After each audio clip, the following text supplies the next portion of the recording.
Hey ladies, it's Susan with Pumpkin Hill Stampers. I have a card demonstration for you today. Something bright and cheery.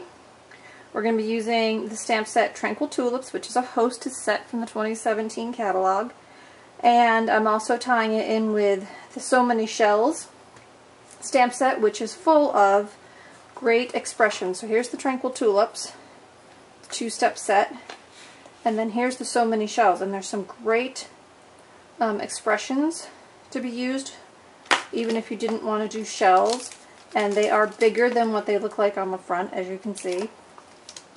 So the sample card I'd love to talk to you about anything or nothing, but on the one I'm going to make for you today, I'm going to do the life is full of healing and people who are there to help you find it. So let me go ahead and get started and put this here where you can see it while I'm working. So I'm using yellow, obviously, as my focal color. I'm using Wild Wasabi as my card base. Then I'm using Crushed Curry as my accent color here. And then I'm two-step stamping So Saffron and Daffodil Delight. So I'm actually using 3 different yellows, but they all tie in together. Lovely thing that our colors do, our color families, they all work together. So I'm actually going to start by stamping my words, my sentiment, in the center of my card.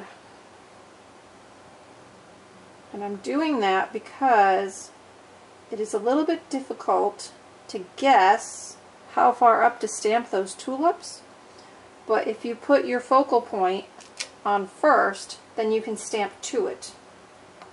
Okay, so here are my tulip stamps. Okay, they're two-step stamps. You can see this one is kind of flat, and it's going to have a watercolored impression when I stamp with it. I'm doing that one in So Saffron.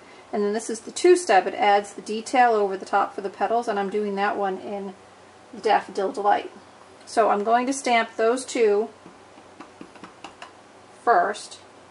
And I want them to overlap on my expression so that they're in that frame when I'm finished. So as close or as far away as you want them to be. That's how I did that.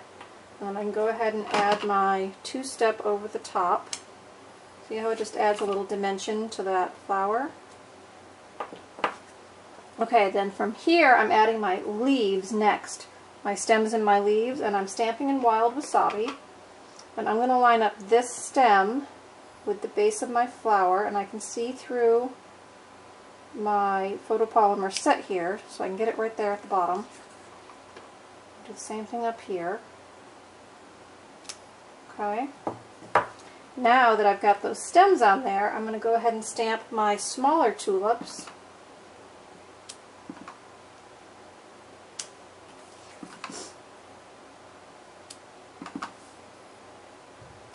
On like that, and then I'll add the two-step detail over the top.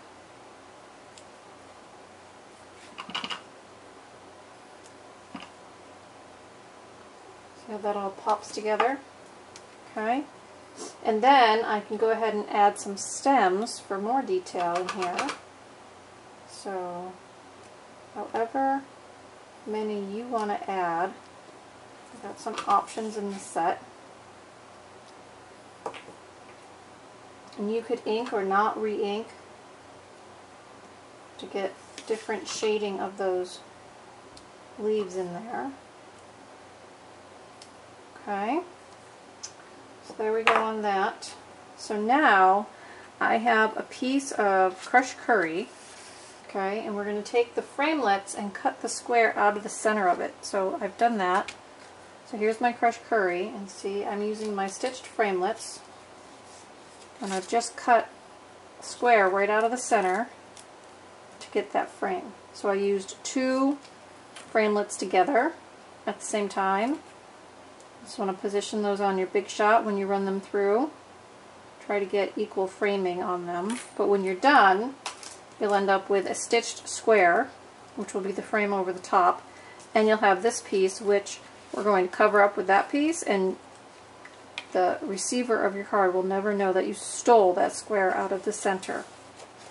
So let's go ahead and assemble some of these pieces, and you've got this stitch square to use on another card. Okay, so let's go ahead and assemble these pieces together. So I'm going to snail my stamped front to my crushed curry mount.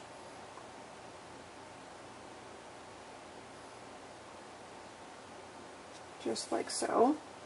And it's not quite square. So it's going to be forgiving. It's going to let me move the card. The one thing about humidity in the summertime, it makes your cardstock a little mushy, but that adhesive doesn't quite adhere as well either until it's really dry. And so it'll be a little forgiving if you need to pull it up and reposition your card. Okay, so then now this one I'm going to put on the face of my card, and I'm actually going to use dimensionals, and I'm going to put 5 on because I want that center not to fall in, especially since I've cut the square out of it. That might be overdoing it, but one extra dimensional once in a while isn't going to break the bank. Okay, so now I position that on the front. Now if I was putting this onto a white card, I might not steal that square out of the yellow backer because you could possibly see through that it was missing, but because I'm putting it on the green, I don't have that problem. Okay, so now we've got our frame to go over the top. So you could just put it down right on top, but I actually popped it up on our long dimensionals, and I just took a piece along the edge. So 1, 2, 3, I need 4 sides to the square. So I'm not even doing a complete framing with the dimensionals. I'm just going to add dimensionals to each side of the square. I'll show you. So I flip it over. I'm going to add a piece here. I'll add another piece here because I want it to be supported, but I think going all the way around would be a little bit overkill.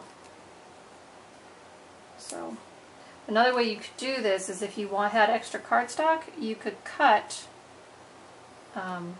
2 or 3 layers of your square and glue them together, adhere them together to make it like a thickness of a chipboard piece, and then you could just put that down flat on your card, but it would have that raised shadow box effect on the card. So, okay, so now I've got my frame. I'm going to frame my words.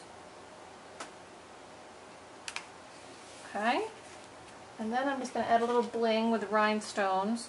I'm actually adding a large one to one corner and a medium-sized one to the other corner. Can you hear my firehouse going off? It must be 5 o'clock. Every day, 5 o'clock, that alarm goes off, and usually the dogs go nuts. So good thing they're downstairs right now. Okay, so there's my front of my card. See, just as lovely, but with a different sentiment. So now for the inside piece, I've done a little more stamping. See? So this time I'm actually going to start with my stems, and I'm going to put them down low. And then I'm going to stamp my tulips. Again, I'm doing the So Saffron, which is the lighter yellow, first. This time I'm going to do 2 large tulips and 1 small tulip. And then I'm going to add, with Daffodil Delight, a detailed petal stamp right over the top. That's why we call it 2-step stamping. Okay, and then that's going to go on the inside of my card. Oh, let me add some green. I have a couple of leaves here. This time I'm just going to use the leaf without the flip end on it. And these leaves are kind of done in a watercolor effect as well. So you'll have some open spots in the stamp I think you can see it maybe better there. So, you know, they don't look completely solid, which really when you look at daffodils, they don't always look completely solid. So that's kind of a cool effect to get on the stamp. Alright, so I'm going to add some snail to that and put that on the inside of my card. Just like that. Good. Squared away. And then I repeat that same stamping technique one more time when I do my envelope. Something bright and cheery for the recipient and for the mail carrier, right? Why deliver plain white envelopes all the time when you can dress them up? So, there we go. So I'm using this set card for an event in August. So if you're stamping with me, you'll get to have some fun playing with this set and this technique. I did find this card on Pinterest. I will not lie. I've cased it. Changed it a little bit. But that's what casing's all about. Copy and share or edit as you go. So I hope you enjoyed it. I will see some of you next week when we stamp together. And if we're not stamping together, let's plan a date and we will do that. Okay, I can always bring this card with me. Happy to do it again. So until I see you, have a fantastic end of the summer and happy stamping.